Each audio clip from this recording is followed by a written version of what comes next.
Hi, we stopped at OD. Now, what is the meaning of the OD? OD means octal dump. That means what kind of the information you give that can be displayed in the form of the octal. See 1, 2, 3, 4, 5 and you save that particular file, and octal OD, that particular file name you give, all the information will be displayed in octal format. So that is nothing but octal dump. That means dumping the entire information in the octal format. Octal format means what? 0 to 7 format.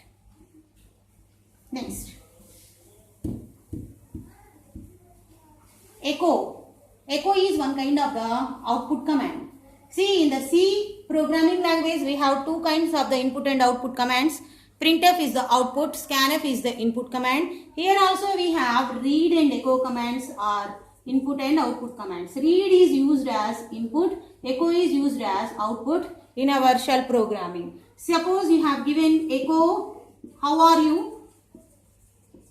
So the how are you information will be displayed. It outputs that particular information. Like this, echo can be used as the output command.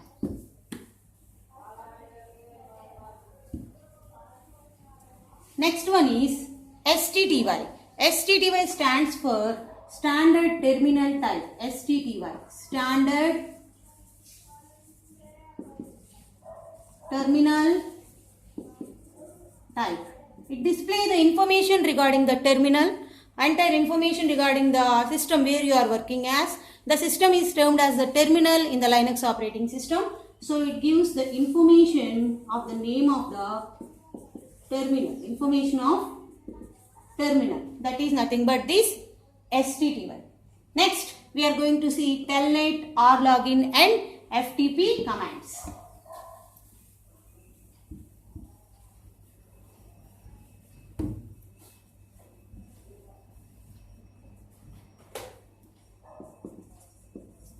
Telnet, rlogin and FTP.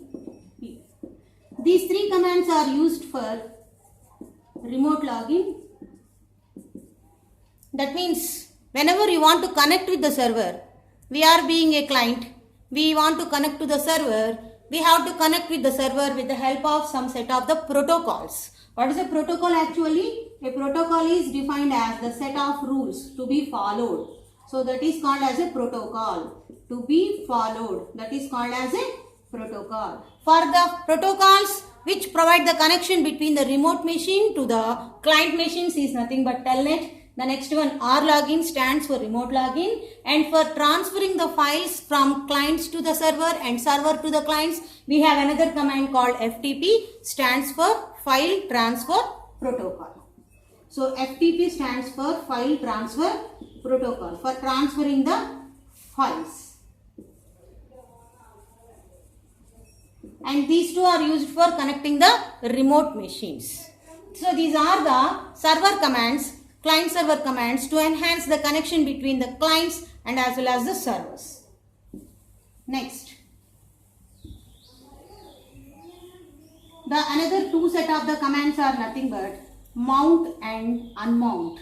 What is the meaning of the mount and unmount?